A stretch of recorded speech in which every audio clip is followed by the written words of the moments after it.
Welcome to Unexpected Points. I am your host, Kevin Cole. This is episode number 1, the inaugural. Guess they probably do get bigger than this guest, but I don't know if they get better than this guest. I'll take this. This is the late round quarterback, as you know him, JJ Zachariason, editor-in-chief of FanDuel and numberFire.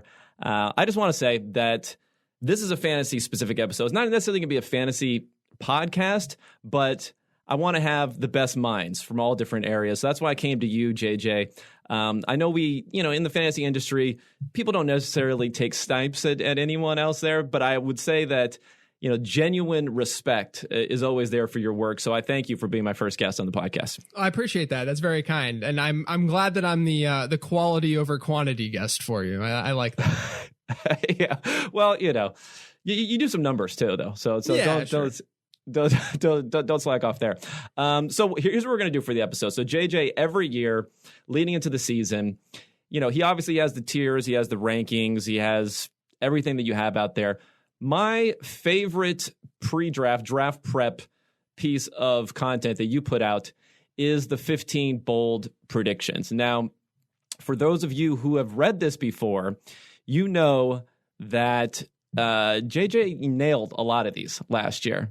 So many that when he put out a tweet commenting on how he missed on some of them, you were basically being accused of humble bragging, I think, or I don't know what the proper term is on there because people are like, no, you nailed too many of these to be saying anything other than chest pounding at this point. Well, look, some of them were really bad. Like one of them was something about Darwin Thompson, like outscoring the combination of Kareem Hunt and some other backup running back last year. Like there were some really, really atrocious ones, but I think that's why this article is so interesting to me because generally when we're approaching, our fantasy rankings or we're looking at who we want to target or avoid, we're looking at a fairly narrow range of outcomes. Now, obviously, once you get into round, 8, 9, 10, I mean, even earlier than that, arguably, you're looking only at the higher end, but, we're still staking and making claims about these players based on some reasonable range of outcomes. But if you sort of widen that a bit, that's what this bold predictions article is really looking at. Instead of looking at, say, the 25th percentile outcome to the 75th percentile outcome, we're looking at the 10th percent outcome to the 90th percentile outcome. So that's really what I try to do with this bold predictions article. I'm not hot taking it. There's substance to it and there's logic and reasoning behind it. And that's why I think some of them hit they hit at a way higher rate last year than they're going to hit again this year for sure. There's no doubt. But I think that's why there's at least a decent enough hit rate with these because I'm not just throwing stuff out there and just saying things for the sake of saying things. I'm really trying to think within my own mind and say, what are the true range of outcomes for these players? I think it's very helpful then for people to read this and sort of get inside my brain more than just, draft this guy or don't draft this guy. No, that totally makes sense. And just again, to go over some of the picks from last year, just so we can know what they can expect, what they could expect. Give them the bad ones. Just give them the bad ones. Well, no, but we're skipping the bad ones because those no one tunes in for that. We only look at the good ones here. So we have Darren Waller will finish as a top 8 tight end. Depending upon how you look at the scoring system, which games you include this and that, top 2, top 3 per game basis, top 5, I think. Yeah. So it's pretty strong. Definitely a major contributor, especially considering where his ADP was last year. Both Mike Evans and Chris Godwin finishing in the top 12. Now, Godwin was a popular choice among some fantasy analysts, but at the same time, I mean, you still nailed it. And not only top 12, Godwin was one of the biggest surprises of the year, being right up near the top. Dalvin Cook finishing as a top 3 running back. Again, that he was winning leagues for people last year. He had a little bit of an injury problem, but obviously the process was there. And the biggest one, which is surprising because quarterbacks don't matter. I'm sure that's one of the things that doesn't matter. Lamar Jackson finishing as a top 3 quarterback, which was bold, obviously, to say top 3, especially when you consider the consistency of the position year over year. To say someone's going to jump out of relative obscurity, not obscurity, but relative obscurity into the top 3, and not only be top 3, but be number 1, be a guy who won leagues, obviously, for people last year. So we have all those. So are we ready to top that this year? There's no way. I mean, realistically, we were looking last year. I basically hit on every position, every like big value league winner at the positions. And part of it's luck. Of course it's luck, because when I write an article like this, I don't have only 15 bold predictions. I have like 30 of them, and then I whittle it down. Right. And the same holds true for this year. So there's part of it's luck just by what ends up getting into the article. But I will say that it was all skill, and I nailed everything, and it was awesome. Okay. Well, now it's time to see you defend these. Okay. Because obviously it's good to have a podcast. Everyone agrees. Everyone's like, oh, who's the guy this year? Like one of yours for top 12 wide receivers for Ridley joining Julio Jones. Everyone agrees on this. We can all pat each other on the back. What I want to do here is instead inspect these a little bit here. Okay. Not that I don't think they are good, bold predictions. Not that I'm against any of these, but I kind of think it helps with the process just generally to pick apart. And I think anytime you have a position, it's probably good to come at it from the other angle and say, you know what, I'm going to do like some debate team nonsense here and just argue for the other side, even if I don't believe it, to pick out some of my own flaws and really strengthen the take that I have there. And maybe go against it. So I think the format here, what I want to do is I want to give you the floor for your elevator pitch for these takes, for these 15 bold predictions. I'll maybe poke some holes in it, and then I'll give you the floor. And if you want to concede at that point and just say, you know what, I'm going down to 14 bold predictions to 13, 12, and so on, I give you the option of doing that. But like I said, I like most of these, so I don't expect that, of course. Does that sound good to you? That sounds great. Let's do it, man. All right.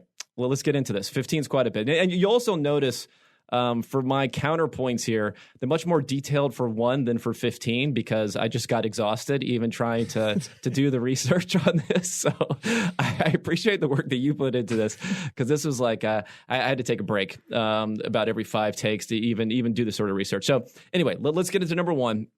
First, JJ Zachariason certified bold take is Terry McLaurin will score more points than Amari Cooper. Why don't you give me the like I said, the elevator pitch on this one? Yeah, so obviously McLaurin's being drafted like 12 to 15 spots. He's rising a little bit, versus Amari Cooper at the wide receiver position. And the main reason I said this and think this is that if you look at, obviously, in situations like this, when you're comparing one player to another, you're looking at a lower end for one player and a higher end for the other one. The higher end for Terry McLaurin is him seeing a very high target share in what should be projected to be a fairly mediocre to bad offense. But he should be able to walk into a 25-ish% target share, just given what he did last year. That's at least in his range of outcomes. And then the other thing, a lot of people will look at what happened last year and say, oh, he had 93 targets, and he had a 20% target share in that offense. They ran an unbelievably conservative offense to the point where they had the second fewest plays. Part of that's because they were inefficient, of course, but they also were fairly run heavy for how bad they were.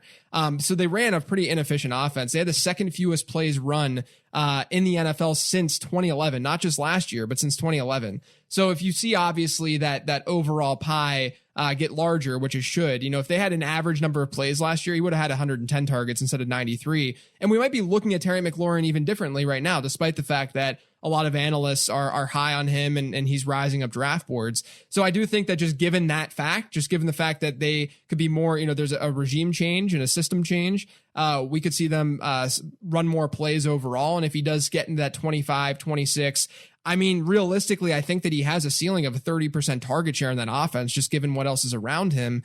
If he does get in that range, then he should be able to see, 130, 140, maybe even 150 targets. Now, of course, with Amari Cooper, you can project him to be in that 120-ish range, 120 to 130. But again, if you look at the downside of Amari Cooper last season, and I always look at last season to this season because that's generally how ADP transfers and how people are drafting, generally speaking.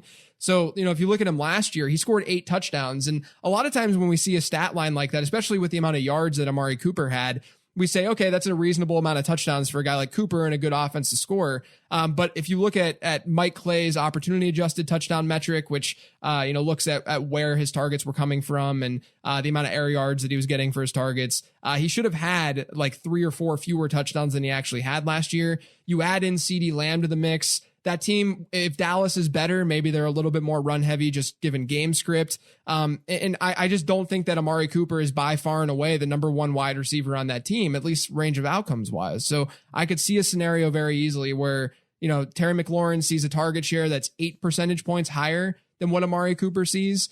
Clearly he will need a little bit of touchdown luck, I would say, in order to make this prediction come true. But I think it's at least in their range of outcomes.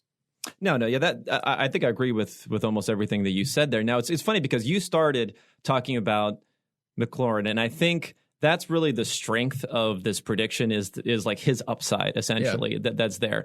I think a lot of people see Cooper as being a little bit fickle as far as production is concerned, because when I looked at attacking this, I really was kind of looking at it from the Cooper side more than from the McLaurin side, only because I think with Cooper, there are a couple of analysis points that are out there that may be overstated. Not that you overstated it here, but just generally. One of them is the CeeDee Lamb factor, right? Yeah. So you love CeeDee Lamb. I love CeeDee Lamb. He was great in a lot of different production-based models. But if you think about the Cowboys, they lost a ton of targets. I mean, just digging into how many different targets that they lost last year. I mean, Randall Cobb had 83 targets. Jason Witten had another 83 targets. They also lost some other production there. So we're talking about 190 targets that they lost there. If you think about CeeDee Lamb, I looked at first round wide receivers who have gathered 100 targets since 2010. Only 7 of 32 got to 100 targets. Only 12 got to the 83 targets that Cobb had. So in some ways, he might not even be a lateral move from Randall Cobb as far as what sort of production he's taking. He could be more, he could be less, of course. And then you look across the rest of the roster, I think obviously you have, Zeke's going to get some passes. You're going to have other guys. But as far as the depth of wide receiver, you have guys like Devin Smith, Cedric Wilson, Ventel Bryant, Dalton Schultz, Blake Bell at tight end. Blake Jarwin is coming in. He only had 41 targets. Like, how many is he going to pick up? Is he going to get to 80-something targets? So I think that's another question. So that's number one. I think there's a potential there for Cooper to actually perform and to get a lot more targets than anyone expected there. And my second point here, and you weren't very strong on the Dak Prescott's going to throw fewer passes, but I think that's probably something that everyone thinks this year.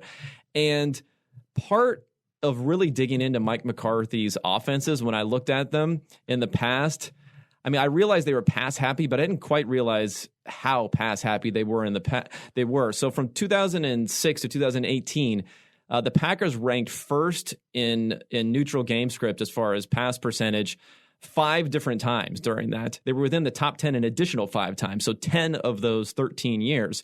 And they were never lower than 20th, whereas Dak in the past, he ranked 31st in his rookie year, 30th, and then 19th, and then it boosted up after that. So I think there's really a chance for Dak to have that volume should be a lot higher, and for Cooper to have that. So we have a lot of the volume is there for Cooper to potentially set a floor that's going to be really, really difficult for McLaurin to get to, especially considering this quarterback play.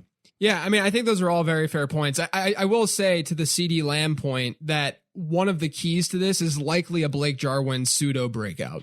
Blake Jarwin being a more significant asset than maybe not where he's being drafted. I think he's being drafted at a reasonable place for assuming some sort of breakout. But yeah, I mean, I don't disagree with you. I will say with the McCarthy numbers that I do think Aaron Rodgers drives some of that, at least a portion of that. Whether it's the fact that they have Aaron Rodgers and he might feel more confident in that player, or whether it's Aaron Rodgers literally checking out of plays and going with a pass as opposed to a run. But yeah, I mean, I think it's all very valid. I think just range of outcomes wise, this is just one of those scenarios where, yes, I absolutely have Amari Cooper ranked ahead of Terry McLaurin, but I also see a scenario where, CeeDee Lamb is special, where Blake Jarwin has a pseudo breakout, where they don't necessarily see as many pass attempts as they did last year. I think all those things can come together, and I don't think it's that crazy for them to come together, and that's why the prediction is what it is. Yeah, I forgot. Built into this was that for most of those years, Aaron Rodgers was good. Yeah, right. Yeah. It was good Aaron Rodgers. I forgot to put that as part of my analysis. So good Aaron Rodgers probably better than good Dak Prescott, even still. Okay, yes. So let's move on here. We need to tighten it up here. We'll be here for a while. Number 2, Cam Newton will finish as a top 5 quarterback. So we're not going to top 3. So we're respecting. Yeah. We're respecting. You got Mahomes and Lamar Jackson. You got to play it safe. Yeah. Respect it. But top 5, still pretty bold. So give me the elevator pitch on Cam as a top 5 quarterback. Yeah, I mean, look, when you're looking at, I do think the quarterback market is very efficient this year in terms of quarterback ADP. The top 6 quarterbacks especially are the guys who can both run and throw. And then, you have Josh Allen there, who is sort of in the middle of at least has what he can do with his legs, but who knows what he can do with his arm now that Stephon Diggs is there. Yeah, speaking of bad quarterbacks, right? Yeah, right. I mean, I would say Josh Allen has a top 3 season in his range of outcomes for sure. But of all the players that are being drafted late, Cam Newton fits the bill of someone who can elevate himself and become a top 5 passer if you're looking strictly at ceiling. The research I've done, I did articles this offseason on spotting breakout running backs, spotting breakout wide receivers, and spotting breakout tight ends. And I try to do it at quarterback too, and it was almost impossible because quarterbacks are either, if they're having an outlier season, if they're a top 3 fantasy quarterback, they're generally doing it because they're getting it done through rushing, or they're having an unsustainable season in terms of touchdown rate. And so it's hard to really predict what's going to happen and who those quarterbacks are going to be, but at least Cam Newton can do it in multiple ways. He could hypothetically get this done with his rushing, but then he could hypothetically, what we saw in 2018 from Cam Newton was a very strong quarterback before he went down. And I understand that there's the argument to be made that he doesn't have the weapons in New England, but he didn't really have great weapons in Carolina throughout his career. So I'm not all that concerned about that. I'm only semi-concerned about it. And then if you look back, he's finished 8 NFL seasons with 14 or more games played. He's been a top 4 fantasy quarterback in 5 of those seasons. So we know that he's done this and that he can do this. And again, if you look back to his most recent sample, everyone points back to that game against Pittsburgh, that primetime game where he hurt his shoulder back in week 10 in 2018. He was hurt the rest of the season, and then last season, obviously, he's banged up and he's not healthy. So I don't know how much we can take away from the second half of 2018, and then obviously what happened last season. But up until that Week 10 game in 2018, he was averaging about 24 fantasy points per game. He was the QB4 in fantasy football. So I think of all the late-round quarterbacks, he's the one who has the most upside. Okay, yeah, totally agree. I've taken Cam in some leagues. The thing that, here's the one thing that came out when I was digging this more is really the split between his rushing production and his passing production, right? And I think it all comes down to this year whether or not they're going to unleash him and he kind of wants to be unleashed on the ground. I looked at his splits for his ranking in fantasy points overall. You mentioned how he's been so strong in fantasy points overall, but I looked at it from a rushing and passing perspective, those two different things, right?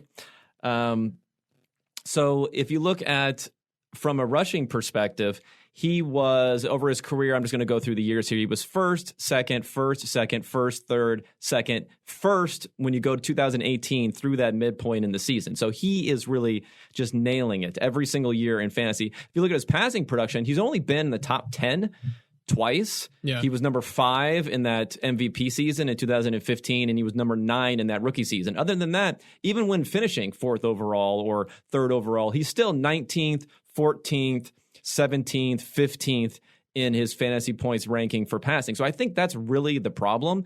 And the fact that his rushing, fell off so much in the second half of 2018 and to start 2019 when he had those injuries. So I don't know. I feel like the fragility there, I guess I kind of forgot how poor of a scorer he is through the air, because you got that impression from that 2015 season that he was throwing these bombs to Ted Ginn all the time. I just don't know if something like that is it seems like a very, very low chance of happening. So you're just really banking it all on the fact that he's going to get that rushing production. Yeah, I mean, look, it's not unlike Josh Allen in the way that he scores fantasy points. That's really what you're looking at. He's almost a discount Josh Allen in fantasy, right? But does he have a conscience though? Josh Allen has no conscience or awareness. Okay. Yeah. Well, I mean, you got to hope for it with the way that Cam's mentality has been in New England, right? But I think it's all valid. I just still see, the fact that if they do unleash him on the ground, this is absolutely in his range of outcomes, in my opinion. I agree. Okay, well, we'll move on with this one. To number 3. Yeah, I hope Cam is unleashed, but I do think this idea that, 2018, the 2018 formula of him passing the ball, I think might be a little bit overplayed, basically. Yeah, it could be. That's what's it. Okay, so number 3, Jerick McKinnon will catch at least 15 more passes than Mark Ingram. Okay, I think on its face we can see this. What do you say? What stats do you have to throw at me for this one? I think this is like the least bold of all of them in this article, honestly. Maybe. The main reason, I mean, look, Mark Ingram last year had like a 77% target share in that Baltimore offense.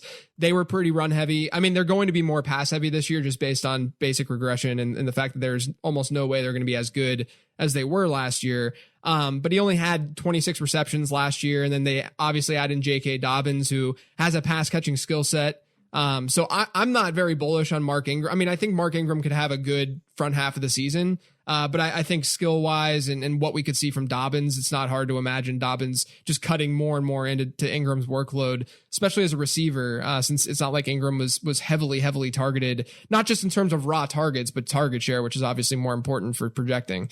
So with Mark Ingram, I could see a scenario where he's under 20 receptions, let's say, which means Jerick McKinnon would have to get in that 35 reception range. Him on the Vikings, the 4 seasons that he played there, he was at 27, 21, 43, and 51 receptions. Clearly, he played a different kind of role towards the end there, especially the year where Dalvin Cook was hurt. But San Francisco, the way they utilized Raheem Mostert last season when Raheem Mostert became starter or was playing 50% or more of the team's snaps, he wasn't seeing that much volume through the air. He had a sub 7% target share. Tevin Coleman is a very average running back overall. I think Kyle Shanahan is the one person who likes Tevin Coleman most on planet Earth. But so Tevin Coleman might see some work as a result of that. But to me, Jerick McKinnon, there's positivity surrounding him. If he's healthy and if he can find the field, I think he's going to be the third down back for San Francisco. And it's a team that last year they ranked 14th in the NFL in target share, despite, some inconsistency from a guy like Mostert and Tevin Coleman and even Matt Breida. I just think there's room for him to seriously catch 30 plus passes. And if Mark Ingram does get dinged by J.K. Dobbins, then I could see this coming to fruition. Yeah, no, I when you say it's not bold, I agree it's not bold if you throw the health thing out of the totally out the window, that's right. Yes, out the window, because I think everyone knows the health issues, right? Yes. Especially with McKinnon, but the contrast is like so wide that I thought that as part of any rebuttal, it kind of has to be highlighted, the fact that not only has McKinnon missed the last 2 seasons, but Ingram has not missed a game due to injury in 4 seasons. Yeah, you're right. Yep. So he, whatever, he could be out, right as we're speaking. He could be out for the season or something. So it's not like he's an Iron Man or something, but he has been that guy. So at least being on the field, he's probably been more reliable as far as being on the field than any other running back that you can think of here. So there's that. The second thing is, I feel like with Lamar Jackson that he doesn't throw to running backs a lot. It was pretty low. I was looking at the percentage of targets. It was around 12.5% of the targets, which was pretty low, near the bottom of the league. But the thing was, in 2018, it was 5.5% of his targets. He was just running all the time. So I do think there is some potential for him to get higher. And when I looked at Jimmy G, now again, things can really switch up there. But when you took fullbacks out of the equation, he was throwing about 16% to target of his targets to running back. So again, not a huge amount. And I just feel like for McKinnon, in some ways, if he's their third down guy, because they have these two first down guys, so if he becomes the third down guy, if you start thinking, okay, this is how often Jimmy G throws to running backs on third down, how many targets is he going to need? He's probably going to need 40, 45 targets and then have a pretty high catch rate to get above what Mark Ingram's going to have. And you start to put that all together, I feel like he's going to have to be the guy on third down, almost every third down to get there, or he's going to have to be like a running back that they mix in all the time. So I think there are just a few different ways that things could fall apart for McKinnon, even if he is healthy. And that's really the biggest question mark, obviously. Yeah, I think it's all logical. The two things I will say is that obviously there's injuries that are going on in San Francisco at pass catcher, so the target distribution could look a little bit different. But then on top of that, I made the argument that sure, Baltimore is gonna be more pass heavy this year. San Francisco should be too. I mean, realistically, we know that defenses don't translate. They lost pieces, plus defenses don't translate very well year over year. So they shouldn't see as many positive game scripts, which could also maybe change and shift that running back target share a little bit in that offense. But I think all your points are very valid. I agree. All my points were pretty valid. Okay, so next, Adam Thielen will finish as a top 3 wide receiver. What you got for this? Yeah, look, this is just a volume argument, right? I threw the stat in there that since 2011, of the 27 wide receivers that finished in the top 3 at the position, 23 of them of the 27 had 150 or more targets.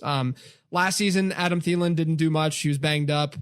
Minnesota obviously sees a lot of positive game scripts last year. Kevin Stefanski was a fairly run heavy coordinator. So all of that combined, even if he had a really high target share, it wouldn't have been that dramatic just because they were pretty run heavy. But now there's no Stephon Diggs. They really don't have a number 2 target on that team right now. That's locked in. I could just see a scenario where, not only are they more pass heavy, but Adam Thielen could get close to that 30% target share range, and then have this sort of outcome as a result. Not only that, but if you look at the landscape at wide receiver, now I'm still someone who's drafting wide receivers early in fantasy drafts, so don't take this as like me being a robust RB tout or anything. But if you look at the wide receiver position, it is flat. It's fairly flat. And we're seeing flatter point totals across the position year over year. So I don't think the competition might not be as fierce as it looks whenever you say top 3 wide receiver, because I do think that there's only a handful of wide receivers that have that 150 target range in their range, or targets overall in their range of outcomes. So, if there's an injury, if Julio's banged up, whatever, I could see a scenario where Adam Thielen's just a top 3 guy. Yeah, no, I agree with the landscape on the overall, and I was just thinking about that the other day. I like guys like Devontae Adams, but when Adams is up there near the top versus in prior years, you had, let's say, Andre Johnson, Calvin Johnson, Terrell Owens. You had these real kind of prototype wide receiver ones. Now we have, Tyreek Hill and Devontae Adams and an old Julio Jones. So obviously there's a lot of fragility outside of Michael Thomas, which is just on another level. But the thing that came out with Thielen, I don't really have a good numbers, crunching based take on this, but I think it's part of the philosophical thing of how you look at wide receivers versus how you may look at running backs. And I don't think someone like Juju Smith-Schuster last year, that was one of your bold takes, number 1 overall. That was one of my awful ones last year. Yeah, I buried that, but I'm bringing it back because I was kind of with you on that one. But, maybe there is something. Maybe these film watchers know something, not a lot, but maybe they know something about whether or not someone can, get above a certain threshold of targets, essentially. It's like when someone gets injured and you're redoing your projections, you can't just filter targets from one player to another like you could filter carries or something like that, right? So when it comes to Adam Thielen, like we've seen him in that mid-20 sort of range. Can he get the 30% targets? Like, just because there's no one else there, does that mean that he can take that other step up when he doesn't have Diggs running the rest of these routes? So I think that's the issue with Thielen for me, is just the unknown of whether or not he can actually get to that 30% target mark. Because if you look at the players who have achieved that in the past, it is normally these like prototype wide receiver one type of guys. Not always, but it is somewhere that. So that's my one concern with Thielen. But I agree that the possibility is out there. Yeah, I feel you. Okay, number 5. We probably need to pick this up a bit. All right. I'll go quick. I know. Okay, Marquise Brown will score more points than AJ Brown. Brown versus Brown. Yeah, I love both of them as players. First off, like AJ Brown to me is going to be the next big thing. Got him everywhere in Dynasty, etc. But if you look at last season, Tennessee, when Ryan Tannehill took over through Week 17, they scored a touchdown on 26 of their 30 red zone trips. AJ Brown had a historically high yards per target rate, which almost always regresses when it's that high. It was 12.5, I think, last season. And then obviously what's built into that is his crazy yards after the catch rate that he had last year, which is just these are all numbers that are bound to regress. Like anyone would agree that AJ Brown's going to regress. So the argument really is that they're a run heavy team, as is Baltimore, of course. But Tennessee actually only threw like 10 more passes than Baltimore last year, something very, very close. I don't have it in front of me, but we could, there's a scenario, there's a range of outcomes here where Baltimore actually throws more than what Tennessee does. And Hollywood Brown, they're both in these situations where there's not a ton of competition for targets in their offenses. And Hollywood Brown, though, he's going to see his targets down the field more. He'll have a higher average at the target. He might end up seeing more end zone targets as well this year. That wouldn't be that shocking.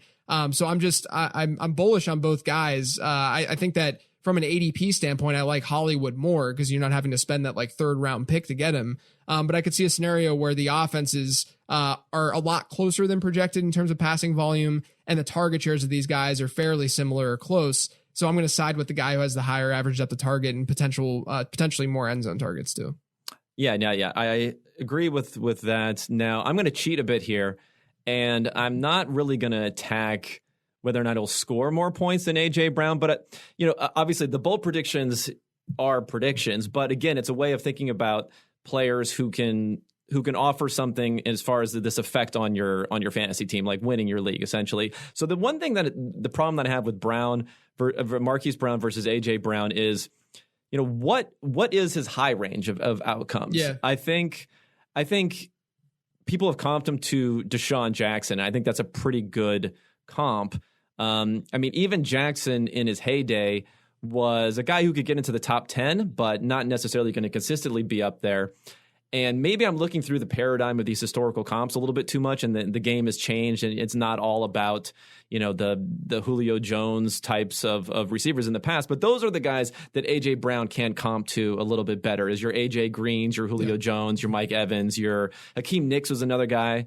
RIP that he was comping with. So I think that's the only quibble that I have here is I think this is a good prediction, but if you're thinking about the upside with Brown, I think it's really, I'm a little bit sensitive on him with ADP. If he rises up too much, I may not be as enthusiastic about him versus someone else I feel like may be able to get to that super high end. Well, yeah, that's the main reason I think that I like AJ Brown straight up a lot more than Hollywood, not just in terms of what he can do on a football field, but in dynasty, etc. Whereas if you're looking at sort of this one-off season, you're looking at what they're working with in this 16 game sample, smaller sample, more variance. So you could see something like this happening where Hollywood has a better season in this one particular year. But I'm with you for sure that I think AJ Brown is very, very special. Whereas for Hollywood to be able to reach that and be that consistent, he doesn't have to be Deshaun Jackson. He needs to be Tyreek Hill, right? He needs to be that extra good player, as opposed to Deshaun, who's always like a fringe wide receiver 1 in his best seasons. Yeah, I will say some of the downside to Marquise Brown is this talk about, Lamar Jackson doesn't throw to his wide receiver. So I do think there is an element of, looking at who his wide receivers were last year, and he seems like a guy who can't progress. So I'm not going to hold Marquise Brown that much down because of that. Now, someone who's a little bit more of an unknown, your 6th bold prediction, TJ Hawkinson will finish as a top 5 tight end. So at first I was thinking top 5 maybe wasn't aggressive enough, but then I thought about the names up there, and I was like, well, it'd be pretty tough to get. It's another quarterback situation. It's another Cam Newton situation. Well, tight end's pretty deep. There are some years, not this year, and not last year. There are some years where like tight end 6, you're like, you didn't really do that much, honestly, for you. But I think that's different this year. So anyway, I'll give the floor to you on TJ Hawkinson and as a top 5 tight end. Yeah, so I did that study on spotting breakout tight ends this offseason. What I found was that they generally share some common attributes. One of them is that they don't come from nowhere usually. Some of that's target share related, but some of it is high equity and draft pick related and draft slot related. They're often year 2 or year 3 players, which is similar to what we saw. I think you looked at this too with wide receivers and their age being very important. They play with good quarterbacks, which I thought was interesting, and then they're athletic. The good quarterback thing was crazy, where I think there's logic to it though too, where if a good quarterbacks are going to be able to progress, look from one player to the next a lot quicker than bad quarterbacks will. And I based good and bad quarterbacks by ADP. Basically, breakout wide receivers, their average quarterback in ADP was QB 19, whereas these breakout tight ends was QB 11, QB 12. Stafford roughly fits that criteria, but the athleticism piece is the most important for sure at the tight end position, where the average speed score for these breakout tight ends was in like the 86th percentile. And Hawkinson obviously fits that mold as well. We didn't see a lot from Hawkinson last year, partially because he was injured, partially because we didn't see Matthew Stafford for the full season. We did see what his ceiling could be against Arizona. And you're looking at a scenario in this Bevel offense where it's really just a throw it deep often, have a really high average depth of target from Matthew Stafford, target your weapons in the end zone a lot. Those are the two pieces that I love to look for in my pass catchers. And Hawkinson could easily walk into at least the third best target share in that offense. I think that he could push Marvin Jones for a higher target share realistically. So that's the main reason why I could see this top 5 season happening. Yeah. Now, two different things. So I'm probably becoming a little bit too entrenched on being skeptical on Matthew Stafford this year, because I agree that he was great last year, but it's one of those things where he has a career of, like 8 to 12 type of QB performance, and then he was outstanding that one year. So that may be one thing that I'm a little bit skeptical of. The second thing, I guess for the athleticism, like some people think that he's not that athletic, at least vis-a-vis someone like Noah Fant, and then some people think that he really. So you think he's high enough on the bar as far as his speed is concerned for that? Yeah. I mean, like we're looking at like Hayden Hurst is high enough on the bar, and Irv Smith is fine. It's really what you're looking for is the majority of these guys. I think like all but 2 of them in the breakout sample had like an above average speed score. So if you have someone like Jace Sternberger who's not very athletic at all, that's more of a red flag as opposed to a guy like Hawk, who's at least well above average. And how about rookie year production? Because when I was looking through guys who make that second year leap, I also found that like the third year was a little bit more of you're getting a little bit wider base of guys who are able to perform really well. Let's say get like 800 receiving yards or something that you may need to get into that sort of range with touchdown help. The fourth year is similar there. So for that second year, I know that Kelsey seemed to make that leap out of nowhere, essentially. Yeah. Jimmy Graham was kind of came out of nowhere also, but there haven't been a lot of guys who really jumped out of nowhere. So what do you think about that as being an issue as far as the rookie year production not really being there? You're gonna say injury discounts a lot of that concern, if there is any? Yeah, and I would also, I was just looking this up just to make sure, but Tyler Eifert's kind of in the same boat where he was a third year guy, but his second year was non-existent, so it was similar to this in a way. Where you can just see a scenario where this guy is a touchdown freak as well and can get double-digit touchdowns. But yeah, I mean, I think that there's validity. You want a Mark Andrews type rookie season where you have some production and then insane efficiency, right? But given the fact that he had the quarterback situation last year, given the fact that he was banged up, I think you can at least give it somewhat of a pass. Agreed. Now, number 7, Jared Goff will throw more touchdown passes than Drew Brees. Is this just a Goff regression play, or do we have something else that we're missing here? Yeah, I mean, it's a Goff regression play, but it's also a Brees regression play. People don't realize how freaking insane efficiency we saw from Drew Brees last year when he came back from that injury. He had a 7.1% touchdown rate last year, which is the highest of his entire career. And then Jared Goff was at 3.5%. So both of those numbers are going to be closer than they were last year. I do worry a little bit, and this might be your retort, but I do worry a little bit about Brandon Cooks not being there and what kind of impact that can make. But we saw them do a little bit better with 12 personnel towards the end of last year. Van Jefferson apparently is getting some good reviews out of camp, which is good. And then also, the other thing that I think is really interesting is, obviously you and I don't think that running backs matter all that much, but the way that a coach might view a player like Todd Gurley, the Rams, when McVay landed there over the last 3 years, the Rams have ranked second lowest in pass rate from the goal line, from within their opponent's 5-yard line. And that could be somewhat due to Todd Gurley. I'm not saying that it's entirely, but I think that they might just have that security blanket feel, at least when they're play calling and they're giving Todd Gurley the rock there. So if they throw the ball a little bit more close to the goal line, that could also help Jared Goff. And then the only teams that have been better at scoring touchdowns since McVay entered the picture for LA has been the Saints for one, but also Kansas City. That's it. So we know the offense can be effective. I think Goff is one of those players. The other thing too is I've found that players and quarterbacks who have low ADPs, QB 15 or later, which is around where Jared Goff is being drafted. If they have multiple pass catchers being drafted in the first 4 or 5 rounds of fantasy drafts, they almost always exceed their ADP, which is not that surprising because they have good weapons and there's a reason the market is looking at the weapons in that way, and the quarterback's going to follow in some way. So I just like Jared Goff this year. I think he could have a strong touchdown rate, which he did the first 2 years with Sean McVay. And then if Brees takes a step back from touchdown rate, I don't think it's that crazy to think that this would be, insanely bold. Yeah, definitely not that crazy. I guess when I was looking through some of the numbers, I was surprised by for Brees. I mean, I know that he was up above 7% in his touchdown percentage, which is pretty insane. But if you look at Goff and you say, okay, let's look at last year and the 2 prior years all together, throw his rookie season out. If you take all those together, the touchdown rate, he's had a touchdown rate of 4.9, a little bit over 4.9%, so close to 5%.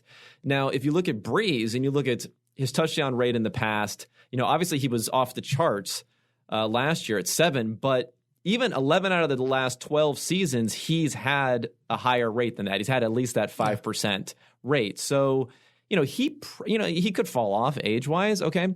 But he has I think a better floor than some people think with the concerns about volume and other things. I mean, I just think Brees has been better than a lot of people think. I know he hasn't thrown a lot. He's been he was second, I think, in our grade, PFF grade last year. He was first the year before. He almost won the MVP. He was really kind of leading in the MVP race in a lot of ways going into the end of the season. So I would say that Goff can get there, but it's like Goff's going to have to really kind of outperform more than I think Brees is going to underperform, just because he's so consistently good every single year in and year out. Yeah, I would say though too, with touchdown rate, obviously that's multiplied by the number of pass attempts that these guys will have, right? So there's definitely a scenario where we could see the Rams throw the ball 100 plus times more than the Saints this year. So that's the other piece that I think would favor Goff. Definitely. Okay, so James Conner will score more points than Nick Chubb. What you say?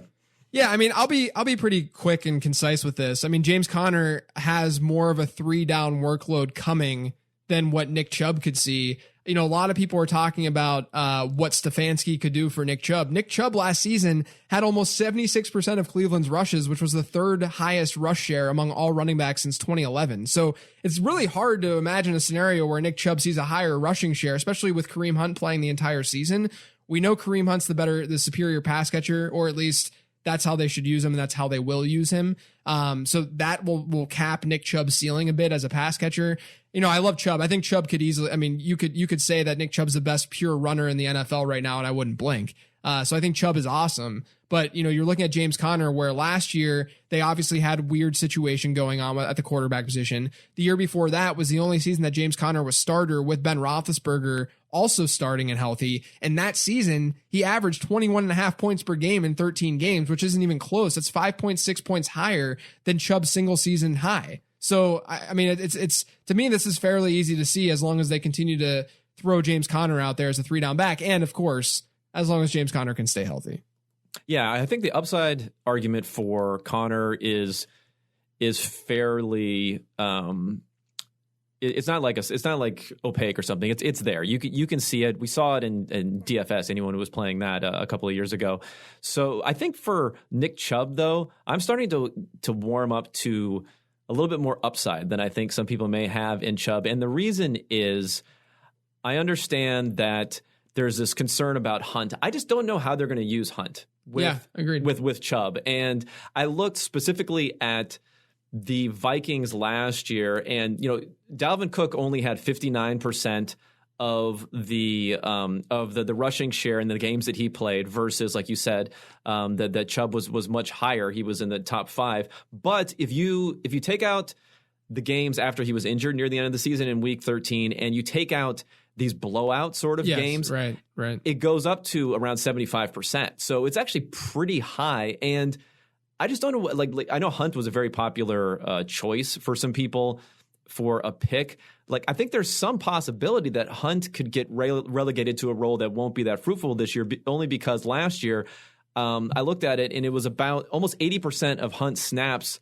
Nick Chubb was on the field at the same time as Kareem Hunt was on the field, whereas in Minnesota, they were never on the field together, Alexander Mattison and Dalvin Cook, not a single snap. So, like, I just don't, like, I think there's a possibility if Chubb stays healthy, they may just roll with him in there. And when they bring in, they're using 35%, 12 personnel last year, but it was almost entirely a blocker who they could bring in. So if Hunt can't fill that role, I think there is some possibility that he just ends up being the backup. And if that happens, maybe there's actually upside for Chubb's receptions if they don't want to rotate backs like that. Yeah, I mean, I think it's fair. The other thing, though, that I would say, too, is that there's also in Chubb's range of outcomes that Kareem Hunt just takes a very, very large chunk, at least compared to what we're projecting out of that backfield. So there is some variance there. But, I mean, Nick Chubb is Nick Chubb. It would be very, very not thoughtful for them to take him off the field. I mean, Kareem Hunt's very talented, obviously, but I think that your points are valid. This to me, this bold prediction is more about pointing out James Conner's upside and realizing that upside, and then realizing that, Nick Chubb is now working against Kareem Hunt's receiving ability. Yeah, I mean, I think there's been a consistent theme as we've discussed this, that I'm normally attacking it from a different angle than what you're coming at it with, just because there is one side of it that's fairly strong, and that's kind of the upside of the guys that you're pointing to. Okay, so Ridley and Julio Jones finishing as top 12 wide receivers. Now, this has been a pretty popular thing that's been discussed. Do you have anything unique to add to this in your write-up that came out to you when you were thinking about this take that you haven't seen out there? No, I mean, this is not that bold of a take. I understand. I think that a lot of people just see it as somewhat bold because they're on the same team. But that we see wide receiver pairings as top 12 wide receivers all the time. We see more than one of them per season. Obviously, we had it last year with Godwin and Evans. And I think of all wide receivers and pairings, these are the two that you could see finish in the top 12 together. I kind of wish I was a little bit bolder, though, and went with like DK Metcalf and Tyler Lockett, who I'm very high on this year, or even like a Juju and Deontay Johnson or something. But yeah, I mean, I think that this one is fairly self-explanatory. Now, one of the pairings that I don't think it's that bold necessarily either, but what's bolder, Jones and Ridley, or Cooper Kupp and Robert Woods? I would say Kupp and Woods would be bolder, but I also think that that's realistic. I mean, what we're looking at here, what we're dissecting here is what teams are going to give 50% of their targets to their wide receivers. And that's really what, that's what's likely to happen with Ridley and Jones. Yeah. I don't know why I'm kind of like biased against Calvin Ridley for some reason. I think it's because his production wasn't so great as a rookie. I mean, it was okay. It was better last year, obviously, but I feel like he's always had, like, he's viewed in some way that's maybe a notch or two above what his production has said. It's like the same guys who hate DJ Moore kind of like Calvin Ridley for some reason. It's the same draft class, and there were battles with DJ Moore versus Calvin Ridley. But I agree with you. I mean, if you were to take Calvin Ridley out of this offense, we would not be drafting him where we're drafting him. It's the fact that he's opposite of Julio Jones, and Dirk Cutter's been top 4 in neutral script pass to rush ratio at every season that he's been in Atlanta. So that, I mean, it's really the situation that we're loving with Ridley. Right. And if you want to go back, a number of years, you had those Roddy White, Julio Jones combinations where they had guys who were dominating, both on the same team. All right, next here, number 10, Bryce Love will outscore both Kerryon Johnson and Marlon Mack, not just one. Not just one, but both handily. Let me know how this works. Yeah, I mean, look, this is me just really throwing Marlon Mack and Kerryon Johnson under the bus. I just can't get behind drafting Johnson and Mack, and this was my way of like telling people that I'm not into either of those players. Is this rookie delusion though? Is there any rookie delusion in here, or rookie hype, or anything coming into play? Maybe a little. Like, I mean, look, I think you'd agree that Jonathan Taylor is an unbelievable prospect, and it wouldn't shock anyone if he just like dominates that backfield and takes over by week 2 or 3, right? I think DeAndre Swift is more of the question mark, but now there's question marks about Kerryon Johnson's health and if his knee's good. He's apparently wearing a brace all the time. So there's to me, in any of these scenarios, whenever a lot of these rookies were drafted to these crowded backfields, everyone was like, oh, I'm not touching these rookies in redraft because they're in these crowded backfields. But that's when you should be targeting them, because their teams are going out and saying, we need another running back piece. We want another running back piece. And then obviously the guys that they're competing with, I mean, you look across the board, whether it's Mark Ingram to a degree, Darrell Henderson, Marlon Mack, Kerryon Johnson, Ronald Jones, all these guys have serious question marks as to whether or not, they're going to be good, productive fantasy assets moving forward. So this is really just me saying, I wouldn't be shocked if these rookies just take over their backfields, especially with DeAndre Swift doing a lot more as a pass catcher. I think that's something that Kerryon Johnson could have realistically taken on and been sort of a higher floor play, but I don't know if that's going to be there the way that we thought maybe 3 months ago. And then with Bryce Love, I don't know how good Bryce Love's going to be. I have no idea. No one really knows how good Bryce Love will be or can be. He does have at least a season in college where we've seen him be very productive. No Darius Geis anymore in Washington. I love Antonio Gibson. I'm very, very excited for Antonio Gibson, and I would be drafting Antonio Gibson. But again, we're talking about a guy who only had 77 total touches in college. We don't know what he's going to look like on the ground. Adrian Peterson, I think, is probably the biggest question mark here because they love him, or the franchise seems to love him. New coaching change, though, and new coaching regime could kind of push AP out a little bit, and that could allow Bryce Love to do well. And we're really just going off of camp hype with this, with the way that we're viewing Bryce Love, I think. Now, in words that should never be spoken in any form, fantasy podcast or otherwise, are you concerned about J.D. McKissick by any chance? It's wrong, dude. I feel like I'm actually slightly concerned about it. Okay. Yeah, I am too. Every other tweet from a Washington beat writer is about J.D. McKissick, and it's blowing. I mean, I'm loving the Logan Thomas hype, which we'll get to in a second. I'm loving the Logan Thomas love, but then all I see is Antonio Gibson's doing decent stuff too. And they, yesterday scored a couple touchdowns, but I swear JD McKissick is all over the field apparently. And he's got the pass catching skill set. That scares me about the upside for all of these guys. Yes. Yeah. I mean, that's the one thing, okay, for Love that made me a little bit more down on him maybe than when I started this exercise. Of course, the purpose of the exercise was to become down on him. So it's a little bit of a self-fulfilling prophecy here. Was the fact that not only do you have Gibson, but you also have the McKissick factor, and you have these two things together where we both looked at these breakout running backs, who they are, and the pass catching element. It just seems like, what are you going to need to happen for Love to really get some of those high quality touches in the passing game? This it just is more difficult to figure out that scenario than it may be for health aside. I thought Kerryon Johnson was a guy that I kind of liked going into Sam. Because of the fact that he fit as being one of these third-year guys, and that's normally when people start really selling on guys and you can get them at a discount. He fit as someone who showed some receiving ability. So I think for Johnson in particular, there are paths to him really being a difference maker, although at where he's being drafted, I think is one of the problems too, because you could still sometimes get some pretty good players, either wide receiver or tight end or maybe even quarterback if you want to go there. So I think that's the downside on them. But the McKissick factor, we have to. You have to hope that they only hold 3 running backs or something, and he doesn't make the team or something. But the way that they're talking about him, I just don't see how he wouldn't. Yeah, I mean it meant to be a surprise that the Logan Thompson and the McKissick are both on the same team, where literally anyone steps in and they're like, oh, this guy's pretty good compared to what we got on our roster. All right, so Tyler Lockett, as you mentioned earlier, is potential in the duo there with DK Metcalf, but just specifically for Lockett, finishing as a top 8 wide receiver. Yeah, so last year before that leg injury that he had, he was averaging 19 PPR points per game. He was the wide receiver 3 in fantasy football. So I don't think that this is even all that bold. And that's on a team that was fairly run heavy. Over the last 2 seasons with Brian Schottenheimer, the Seahawks offense is ranked 32nd and 31st in neutral script pass to rush ratio. But maybe there's a scenario where Russell Wilson cooks a little bit more this year and they actually unleash him a little bit more. But the thing that I love about these Seattle wide receivers is that historically, throughout Russell Wilson's career, you not only see a high average at the target, which is what we want, but you also see a lot of end zone targets. Last season, DK Metcalf as a rookie led the NFL in end zone targets. Tyler Lockett was fourth. He had a 22.4% target share last year. Lockett did. I think Lockett and DK Metcalf could easily see 50% of the team's targets. And Lockett, I think, is just a fairly safer option between the two. But I mean, I could throw DK Metcalf in this bold prediction too, and sort of go with the same argument.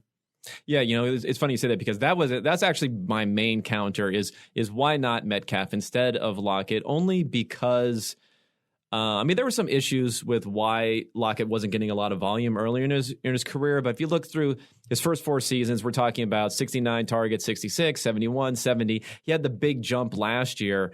I don't want to get to like splitting sample sort of thing here, but I'll use it to my advantage and just say that, in 3 games last year, he had like 65% of his targets in 3 different games for that that stretch where he was doing really well. He had 18 in 1 game, 14 in 12, and then the rest of those 9 games where he was doing really well, it was 7, 6, 5, 4, 4, and 2. So I don't know. I guess I'm a little bit more concerned about him versus someone like DK Metcalf, who had 100 targets as a rookie, what he could potentially do at about the same ADP, I'd say. Yeah, I mean, I'm drafting both of them heavily this year, so I can't really argue against that.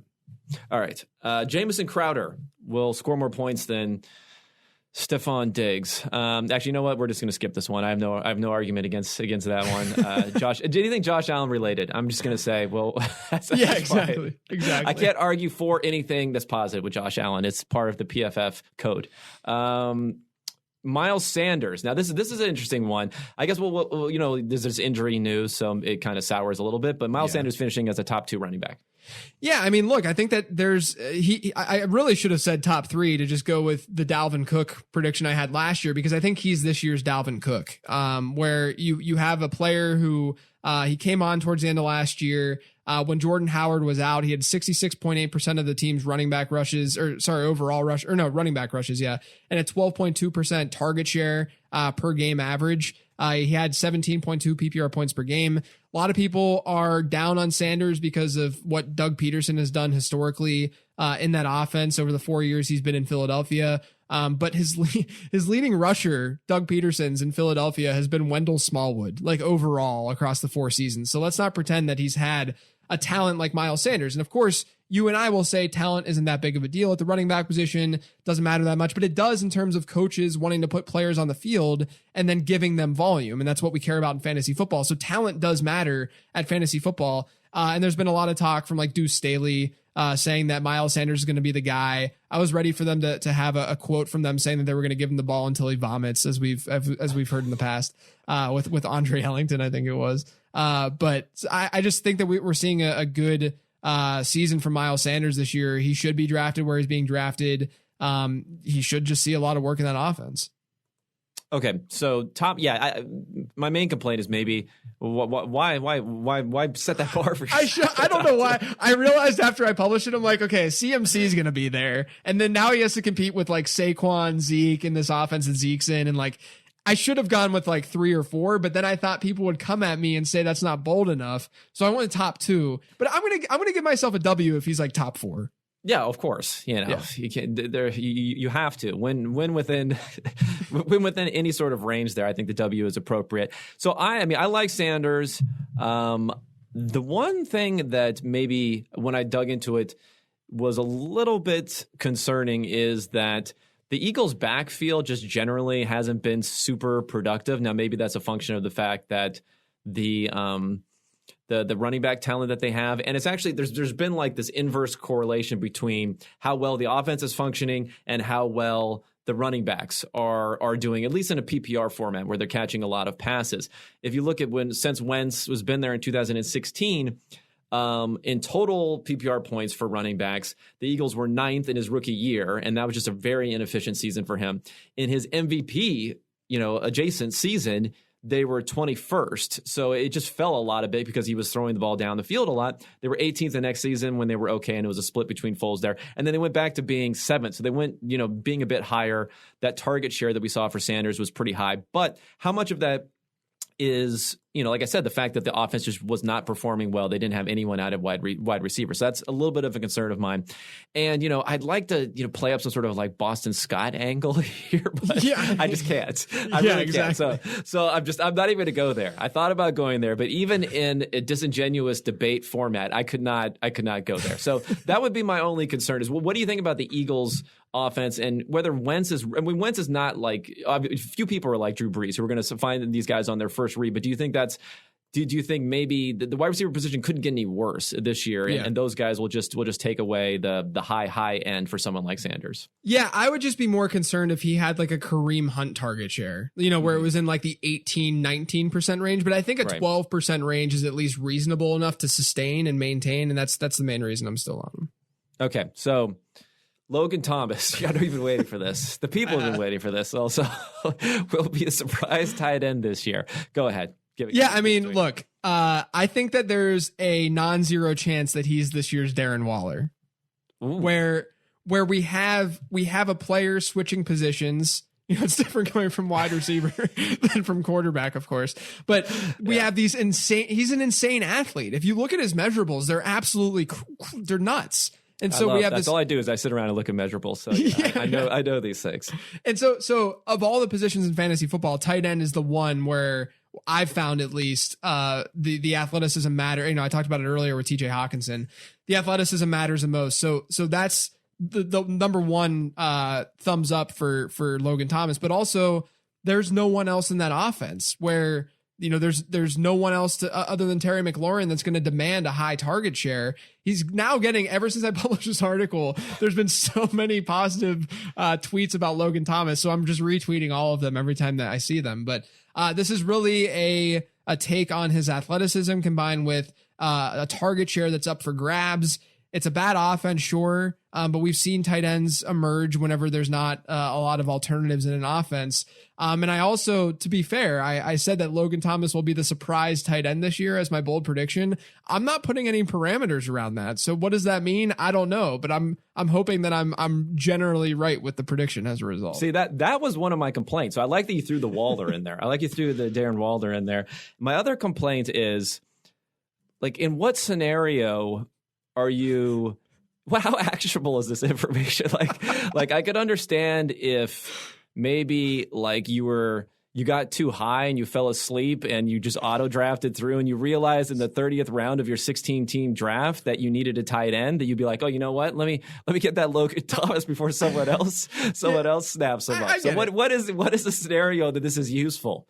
Well, okay. Well, it's brand building, number one, Kevin. It's a brand building take. Yeah, I don't have those. I haven't been doing enough of that. Clearly. Number two, I think it's feasible at the end of a best ball draft where you're going to see more tight ends drafted in those scenarios. Right. Where, the Irv Smith, who I love Irv Smith this year, the Irv Smith, Chris Herndon tier is gone. And you're looking at like Gerald Everett or Logan Thomas. I think it's totally fine to go with Logan Thomas in that scenario because we know that Gerald Everett might have a cap ceiling with Tyler Higbee. I mean, I like Gerald Everett too, but he might have a cap ceiling with Tyler Higbee, whereas Logan Thomas could seriously, like, would you be shocked out of your mind if, maybe that's the wrong way to phrase it, would you be surprised or even just like moderately surprised if Logan Thomas ended the season with like a 15% target share? No, but I also wouldn't be surprised if that 50% target share didn't really turn into anything. Did nothing. Yeah. Okay. Well, let me do a little rapid fire here. I've spending way too much time about Logan Thomas already, but I'm sticking with it because we want to pump up the brand. Maybe I could get some like brand adjacent to you here. Okay, so these tight ends, who are you taking? You taking Tyler Eifert or Logan Thompson? Logan Thomas. Sorry, Logan Thomas. Okay. Will Dissly. I'd go with Logan Thomas. Okay. Jimmy Graham, who is a star of Bears camp, which is, Yeah, I'm most definitely going Logan Thomas. There's no doubt. Okay. Dan Arnold. That's just fun to draft Dan Arnold. Yeah, I actually drafted Dan Arnold or like in May. But I'm on team Logan Thomas now. I would go Logan Thomas over Dan Arnold. Okay. There you go. Okay. Last one here. We actually made up quite a bit of time there. So that was good. Yeah. So Will Fuller, darling of the fantasy expert community, at least of Evan Silva, which ends up like filtering out to everyone else. Sure. Will score more points than Keenan Allen. And the one thing I'll preface this with, and I think that is probably part of the discussion, is I looked up I tracked their ADPs over time, and it's basically like Keenan Allen up here, Fuller down here, and then it's just gone like this. Like they're almost converging to a single line here. So how much of it is, a cost-based play versus you just like the upside of Will Fuller? I think it's more so I like the upside of Will Fuller. I'm very down on the Chargers offense this year. I'm just scared. It's a very hard offense to project. It starts with Austin Eckler, who I think is more of a floor play than a ceiling play. And Keenan Allen, I think you can throw in that same bucket. I will say he's one of 3 wide receivers outside of DeAndre Hopkins and Michael Thomas to essentially hit 1,200 yards in each of the last 3, or I think it's 16 or more PPR points per game in each of the last 3 seasons, but he's also had almost 1,200 or more yards in each of those 3 seasons as well. But the big change that I feel like not enough people are obviously Keenan Allen with Phillip Rivers would probably be like a late 3rd round pick or mid 3rd round pick. But you're still seeing him often in like the 4th round.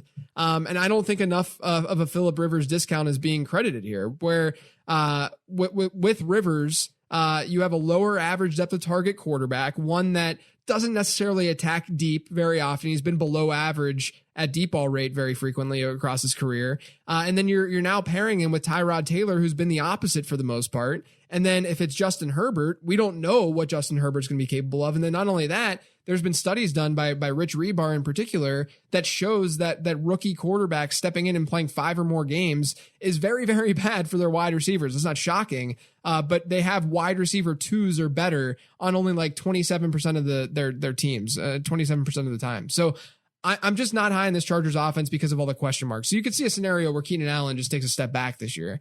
And then with Will Fuller, it just goes back to what I look at with wide receivers. High average depth of target. He has that. He's been in the 91st percentile on average depth of target across his career. And then he also has the 23rd best rate of finishing as a top 12 wide receiver since he entered the league. And the guys in front of him are like legit players. I know that 23rd doesn't sound very high, but he's ahead of guys like T.Y. Hilton and Amari Cooper.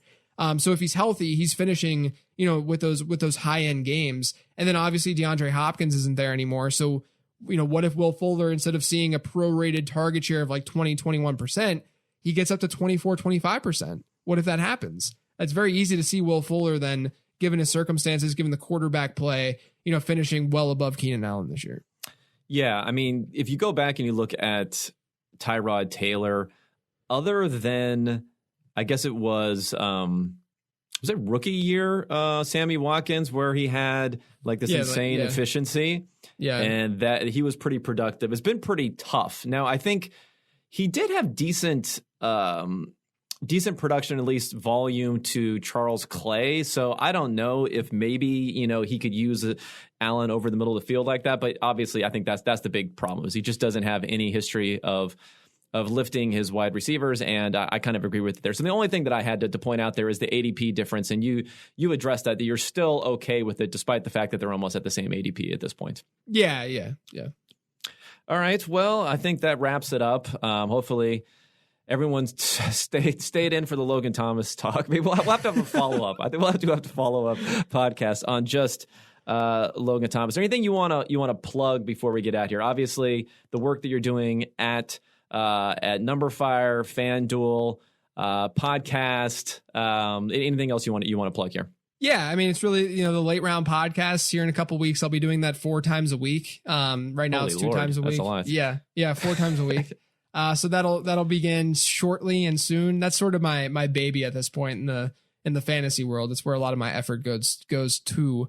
So the late round podcast, I would say, is the main plug. Now, how do you find like the feedback that you get on something like that? Is it better or worse than writing an article? Because sometimes my thing is you put something out there into the world and you're just like, I don't know what's going on. Do you feel like you get enough response because of those mailbag episodes that people are really engaged on there? Yeah, and what I find that's interesting and I enjoy it is that that people who are committed to listening to a podcast are more committed to you as an analyst as opposed to someone just like coming across an article and reading that article.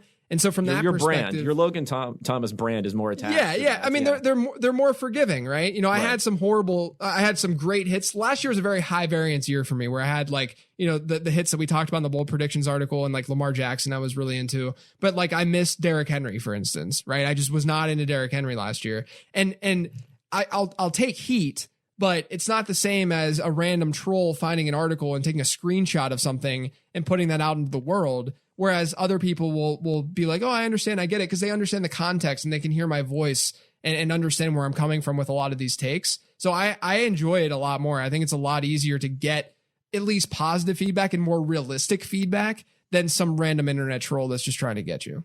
No, that's totally agree. Now, I am a listener to the Late Round podcast, to, I know you didn't mention Living the Stream. You try not to. There's also Living the Stream. That's where I let my hair down a little bit, and it's more so a lifestyle podcast at this point. Right. So I mean, I'd make the time to listen to both of those. Anyone who's listening here who doesn't happen to already be following JJ, which is probably a pretty small amount.